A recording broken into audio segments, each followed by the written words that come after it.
Okay. So, tonight we watched, what was the first episode? The French Mistake. French Mistake. Love it.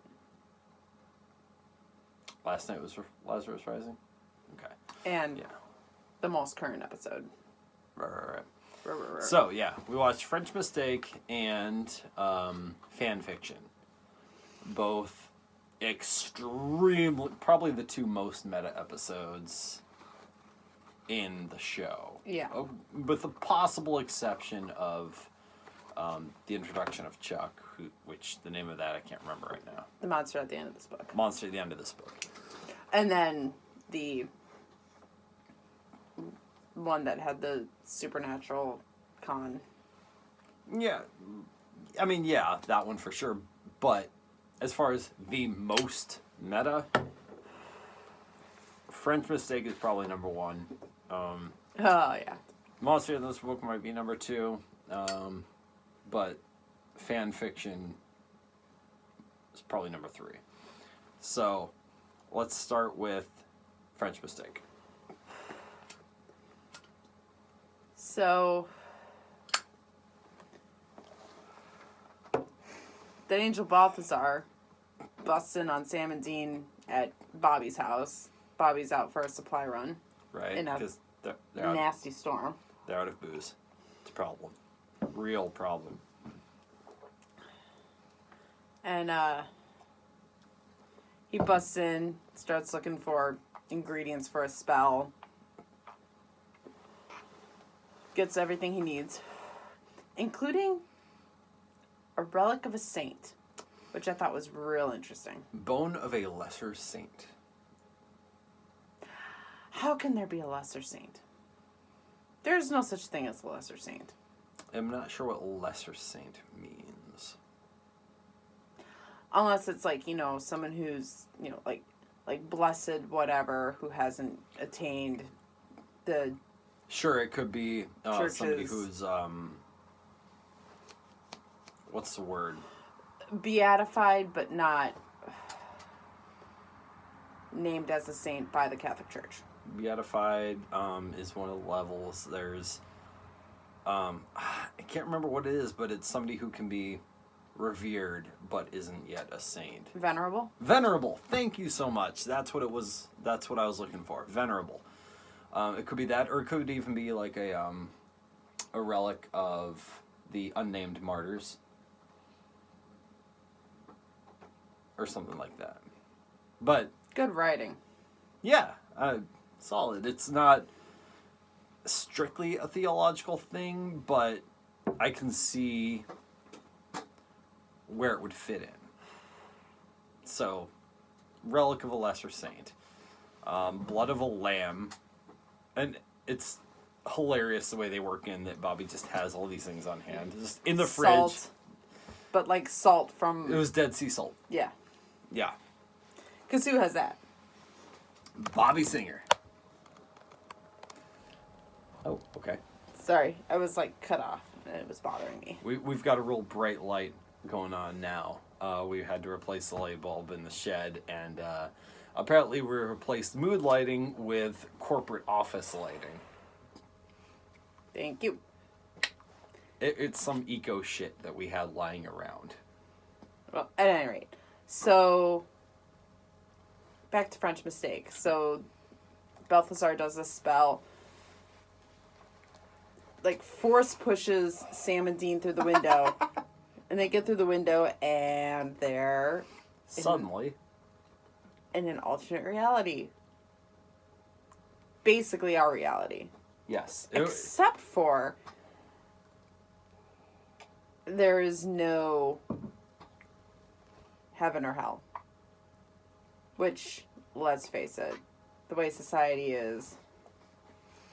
no heaven or hell that he could find on the internet, which I think fits. I think it was our reality, because he was search the webbing, for references to demons and supernatural activity and stuff like that. He couldn't Even in this world you could find shit like that, yeah? I mean, most of it is bullshit, but... I mean, I think the intention was for it to be the actual world. Well, yeah. And I think that based on the way he was researching, he would find it to be similar to the results he would find in this world based on the way he was researching. Yeah. Bullshit or debunking sites or whatever. Like, it's all bullshit. It's bullshit. This is bullshit. You're bullshit. Yeah. Going all Stranger Things here. Yeah, no, I think it was definitely the actual world that they were transported to. Yeah, but my bigger point was the fact that in this world, in our world, like current day, people straight up deny the presence of a heaven or hell. Right. Exactly. I think we're in agreement with what we're saying. Yeah. Like, we know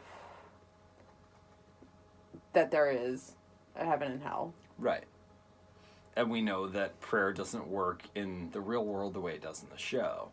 So they were trying to pray in the way that works in their reality, and it didn't work. But it did bother me a little bit because I think the implication was that... in this world, there's no heaven and hell. Exactly. Yes. I mean, implication, okay.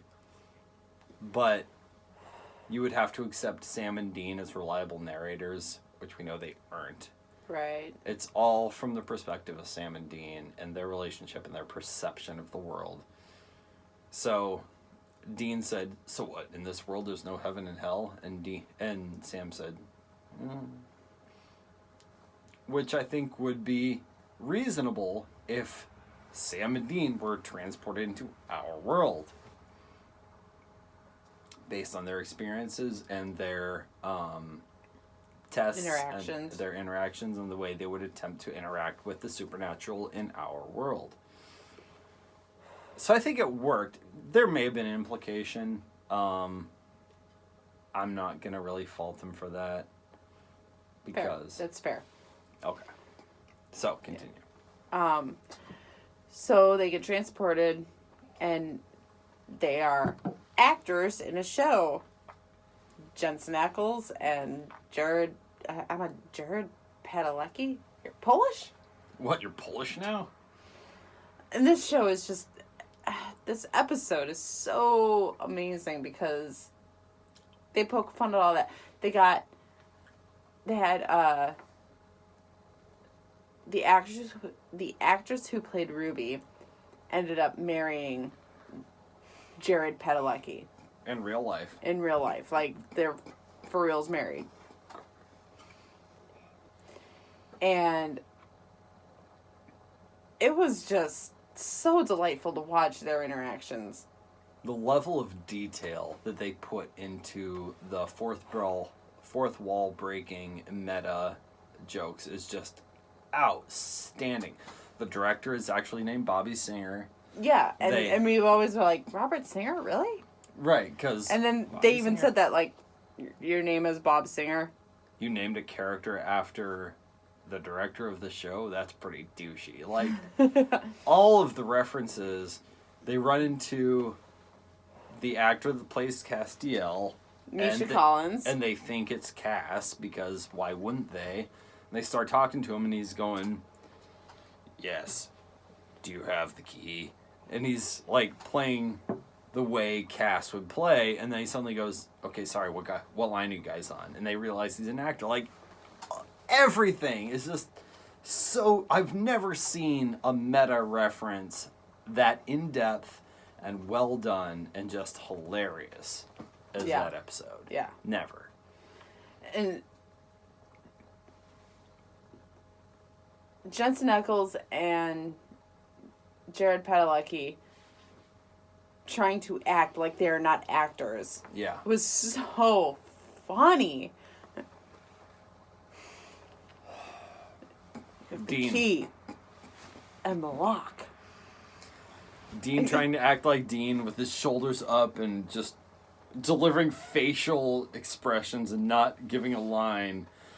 And you've got Sam acting as Jared Padalecki, awkwardly delivering lines. It was, so beautiful. And there were these subtle references to, well, I mean, there's not that many viewers of the show, and wow, Yeah. we made Entertainment Weekly, like... No, when Misha Collins got murdered by Virgil, we got and Eric Kripke came on set. It's like, we got front page of Vanity Fair. And Robert Singer, played by Bill Murray's brother, Brian Doyle Murray. Who I've seen a lot. Yeah. He's been around. He was one of the Bobs in Office Space, yeah? And I think... it was that guy. Was he one of the Bobs, or was he the guy that did the Jump to Conclusions Mad? Oh, he was the guy that did the Jump to Conclusions Mad. He was also one of the Watchers in the Buffy movie. Right? Oh, was he? I believe he was. Anyway, Bill Murray's brother. Who knew? He was Bob Singer. And, I can't remember where we were going with this, but it was so great. Yeah. It's every level of... Oh, the Vanity... Oh, we got on we got on the cover of Vanity Fair. Okay, but it was tragic. But yeah, I was just going to say that. Yeah, it was tragic. It was real tragic. Like, they're taking some shots at Hollywood. I love it. Yeah. And it was all being filmed in Canada, and Dean, Jensen Ackles, but also Dean, he's like, we're Canada? We're not even the United States. Not even the United States. Jensen Ackles would be Dean would be a conservative. Oh, yeah, absolutely. Sam? Probably a bit more liberal leaning. But Dean is all conservative, and it's great. And they made a reference to the fact that Jensen Ackles was in Days of Our Lives. Yeah, and they showed a clip. Yeah. Like an actual clip from Days of Our Lives. This is great. I feel like this episode, they must have gone through some hoops to get some rights and stuff like that in order to make it work. I don't know. And I mean, they must have, but honestly, the way parent companies work, they probably already had it. At the end of the day, there's 3 owners of all the known networks. Yeah. So, yeah, maybe it wasn't as difficult as I'm making it out to be, but it was still delightful for all the fun to be poked at all the tropes of Hollywood and all of the probably shit that directors and producers and underlings go through, the way they're interacting with actors. Like, it took some nice shots at Hollywood. It was nice. Yeah. Yeah. So, as far as the episode goes, they're transporting this world and they're doing the whole Alice in Wonderland, what's going on thing. And then the guy that was threatening them, Virgil. Angel Virgil. Weapons keeper. He's trying to get the weapons that Balthazar stole. Balthazar gave him a key. This whole thing. Blah, blah, blah. Yeah, blah, blah, blah, yada, yada, yada. So he shows up, he goes to fight the brothers, and suddenly his magic doesn't work. Because there's no magic in this world. Right. So they're like, sorry, it doesn't work here, and they beat the ever-loving shit out of him. Which leads everyone on set, because this all happened on set, to go They're beating up that guy. Let's go stop him. They're on drugs. They got packages from unclaimed. Right, because they tried to recreate Balthazar's spell. Balthazar. They tried to recreate Balthazar's spell, so they ordered some saint bones online. Because they have money. Because they suddenly have money, and they're like, wow, we have money now. They order all this stuff off shady websites, and everyone's kind of going, they're getting weird stuff from online. So there's a couple things from this episode that I want to touch on too, but so Jared Padalecki married in real life married the actress who played Ruby, and she was Genevieve whatever, but now she's Genevieve Padalecki. And in this episode, she was all kind of haughty, and I think actually playing to the degree that we saw her as Ruby, didn't like her, never liked her. Right. We liked OG Ruby. Right. Bring her back. But I don't think anybody liked that version of Ruby. Don't get me wrong. I'm very happy that the actors fell in love and whatever, but I don't think anybody liked that. That iteration of yeah, Ruby. Because... And I'm trying to remember the original Ruby, honestly. Because we saw Meg. She looks... No. So, the OG Ruby... Stay with me here. Is kind of a combination of OG Meg and Joe. Okay. Long blonde hair, sassy. Mm-hmm. Got it? Yeah, I'm there. Yep. And I loved that version of Ruby. But then the Genevieve Padalecki version of Ruby came along, and she was just annoying. Yeah, she had... I mean, this is superficial. We did not like her. No. It's superficial, but she had an annoying voice. It rolled nasally and kind of... And, I mean, sorry, Jared, but not a great actress. Yeah, but I will say, her playing herself, she did a good job. And again, I think it was played for the fans. Because I don't think the fans actually ever liked her. Save the Otter, just charity, and when she, when they got back to the house after Misha Collins was murdered, and she is like, Misha was murdered, he was stabbed. She's got the fake... The mascara run. And where? So I give her a lot of credit for that. Yeah. We're going to see her again because we saw her. Low-key love it that they brought her back in the last season. Pairing up with the rogue angel, the healer angel that the actress is married to Jensen Ackles. Right. Low-key love it. And that's the only acceptable reason to bring her back.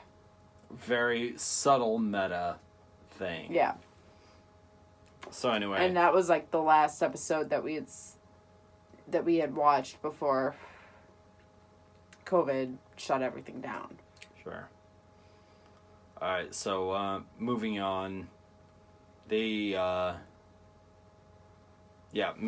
Misha Collins' character, not the actor, we hope, gets stabbed to death, and all kinds of stuff happens in the viewership world, I guess I'll call it. And they figure out that, through interviewing a hobo that witnessed the killing, that if they're at a particular location, they can get back to the real world. So, but then Virgil goes and kills Eric Kripke and Bob Singer, and a big majority of the production team. And I think that was kind of a nod to all of the fucking fanboys who are like, "You're not doing this right. You need to die." Right. Yeah. Because there are trolls like that out there. And they had a few references to the fans and. Oh, if you don't have the scene with the brothers reconciling next to Baby, you deal with the hate mail. Yeah. Like, they took some shots at the audience, which was just great, because every good show has its toxic fan base. But the brothers figure out how they can get back, and they go through the window and they're back in their world, the real world. So yeah, that's French Mistake. Yeah. So then we get to fan fiction. Which is a really great tie-in. Yes, another big meta episode. The brothers hear about a teacher's disappearance, which there's a little bit of hackneyed stuff going on because they're like, it's like, why did they happen to investigate this particular case? Chuck was at the end of the episode. Mm-hmm. You say hackneyed, like it was the writers, but... It was the writers, but it was the writer. So,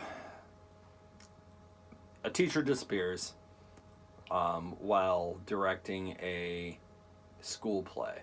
Well, she wasn't directing, she was just overseeing. She was overseeing it. She was the head of the drama department. Yeah. So, drunk. Yeah. They go to investigate. Sam's got like, this doesn't seem like our thing, but okay, sure, why not? Sam and Dean show up and they're producing a play. A musical called Supernatural. And Dean has real issues with it. Trying to keep this at a reasonable time. The director is a student. She's obsessed with the Supernatural books. After Swan Song, there was nothing else written, so she writes her own. Robots, tentacles, whatever. But these disappearances, because there was also her... one of the actors, the actor that played Sam, was like, nope, I'm not doing it anymore. I'm going to go to the principal. She gets taken away by a scarecrow.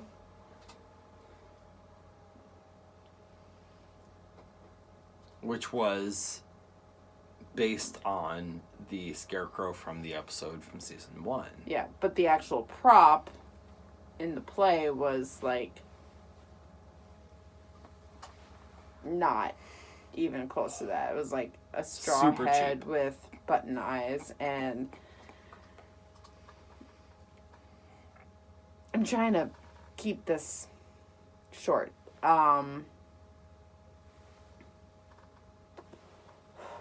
Marie, the director / author of the musical, yeah,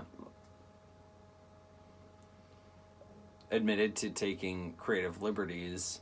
She didn't like the direction the story was going, and she hadn't seen anything since the episode Swan Song, which I should probably rewatch because I don't remember what happens in it, but... That was when Dean ended up with a chick and Sam had gone to hell, but then Sam came back, Right. but he didn't have a soul. Blah, blah, Right. That was And apparently then the last published work of Chuck. Yeah, but then Dean gave a rundown of what actually happened, and she's like, that's the worst fan fiction I ever heard. Right. So, she wants to go on with her interpretation, which is a bit off the reservation. It's not canon. And they theorize that it's a tulpa, which we saw in Ghostfacers episode. Right. Ghostfacers. It's a manifestation of group excitement or emphasis or interest. A bunch of people believe something and it manifests. It but makes then they it real. then they realize, no, that's not what's happening here, because supernatural doesn't get that level of belief. Right. So through a bit more research, based on flowers that were left at the various crime scenes, that it's Calliope. A muse. A Greek. Muse. Goddess. Yeah. Minor goddess. And her whole thing is she will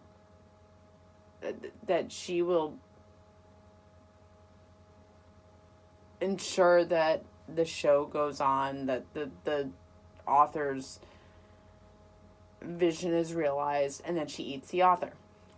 For some reason. So they're concerned about Marie. Right. The director of the current show. Because the last two people that were taken were threatening to put an end to the show. The musical.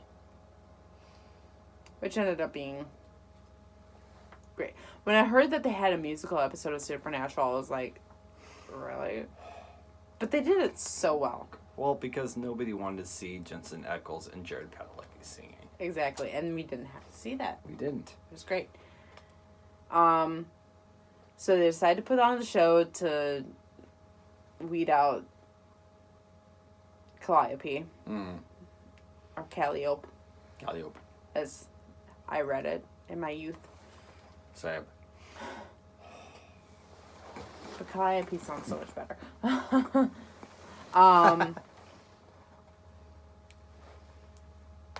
The teacher and the girl who was supposed to play Sam, they're still alive. Sam gets taken. He sees that. He meets them. Blah, blah, blah, blah, blah. Calliope gets stabbed. Great scene. Fine. Okay. And then they do the last number. Yes. Because Carry on my wayward son. The show must go on, so the play was going on during all this. The last episode is called Carry On. Dollars to Donuts. They do that version of the song at some point in that episode.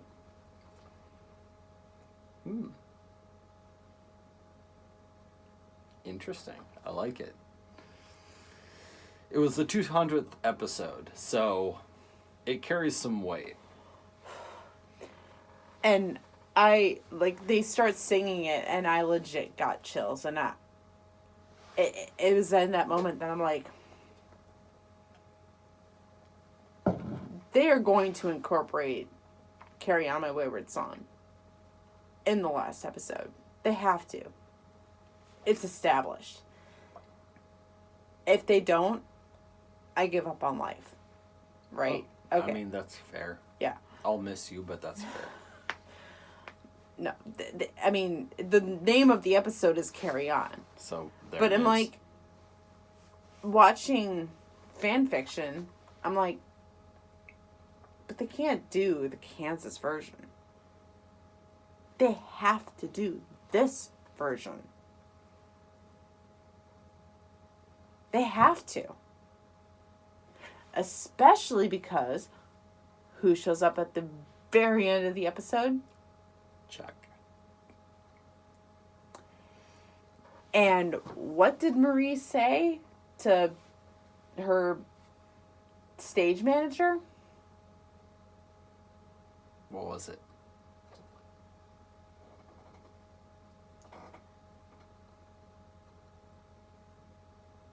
Was she gonna eat me or him? I don't think in those exact words. I can't remember the exact line. But it was basically like, Yeah. was he gonna be the one? Because who's the author? But knowing what we know... Now... Was Calliope... I almost said Calliope. Was Calliope... really actually trying to destroy God? And did Chuck use the brothers to kill Calliope? Of course he did. Of course he did. So yeah, the Marie and the stage manager are talking about the show after it's over, and somebody says, "Hey, the publisher's here." Publisher? Is that what they said? They said publisher, but the ticket for the publisher was used. Yeah. That doesn't make sense, though, because publisher and author are two very different people. But doesn't it make sense? Did he provide some kind of funding to allow it to continue? Or to have it happen? But publisher is...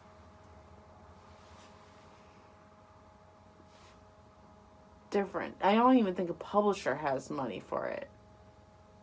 You gotta have a backer, right? Publisher publishes. So, in the book world, a publisher creates the physical printed medium. Right. Publisher for a show provides the filmed medium, but You're thinking of producer. Maybe I'm thinking producer. You're thinking of producer, because publisher is like book form, printed media. Okay. Regardless, they say the publisher shows up, and the girls freak out, and they're like, "Well, was Calliope here for me or him?"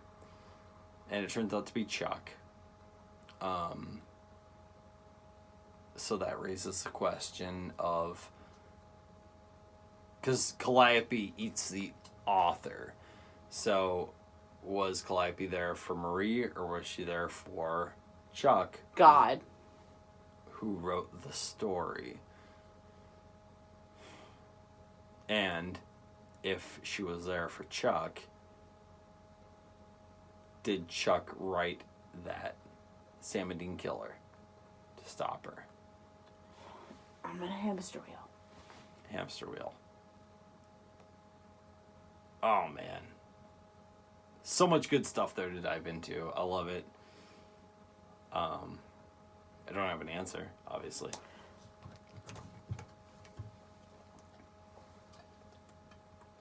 It might be a little cheap. It might be a little...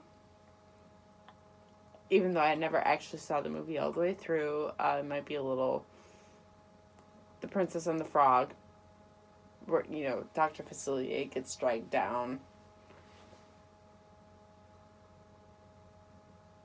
What if Chuck gets dragged down by all his evil creations?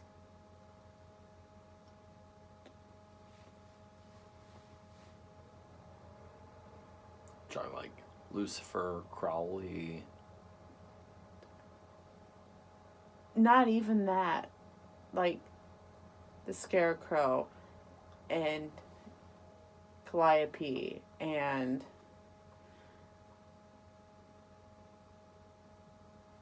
Bloody Mary and just... all the iconic villains of the show. Yeah. Whether big bad or not. But... everything that Chuck wrote that Sam and Dean took down. Azazel, the guy that I always want to call Ozymandias, but that's not his name. the southern Right. guy. Kane. A.K.A. Timothy Odinson. Lassie. Yeah. Lilith. Ruby. Meg. I like it. I doubt it'll happen.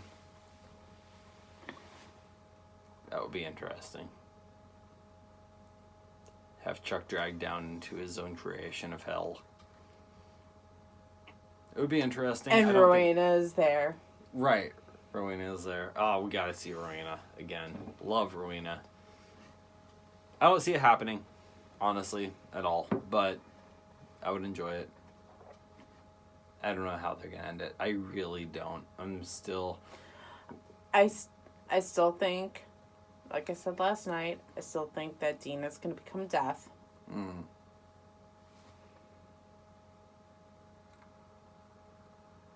Cass, if we see him again, maybe becomes the ruler of heaven. Sam lives a normal life like he's always wanted. With Eileen. You think Eileen comes back? I think they all come back. It's a series finale, man. You can't do them dirty like that. You can't. Oh, man.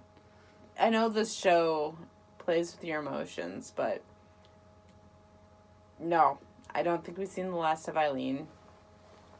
I think Dean becomes deaf. I think Sam and Dean have a come to Jesus moment. Probably in front of Chuck. Dean accepts his role as deaf. Dean accepts a normal life. Sam, you mean? Yes, Sam. Oh, Sam. Sam from Lord of the Rings. Yeah, actually. Sam Winchester is Samwise Gamgee. Yeah. I like it. All right. That's my prediction. Got 2 episodes left. 2 episodes left. Holy shit. I can't remember the name of the next episode, but the very last episode is called Carry On. And if they don't have this version, or the fan fiction version of Carry On, My Wayward Song playing, I give up on life. That's a low bar, and our children will miss you. I stand by what I said. Fair enough. Okay. We'll see what happens in the next couple episodes. We still have Thursday. We're watching the next episode on Friday, aren't we? No, because there will be in Appleton. Right. Shit. So the next new episode will be next week, Tuesday. So okay. We'll do tomorrow some random episodes. That's fair. But we'll be on hiatus for the weekend. All right.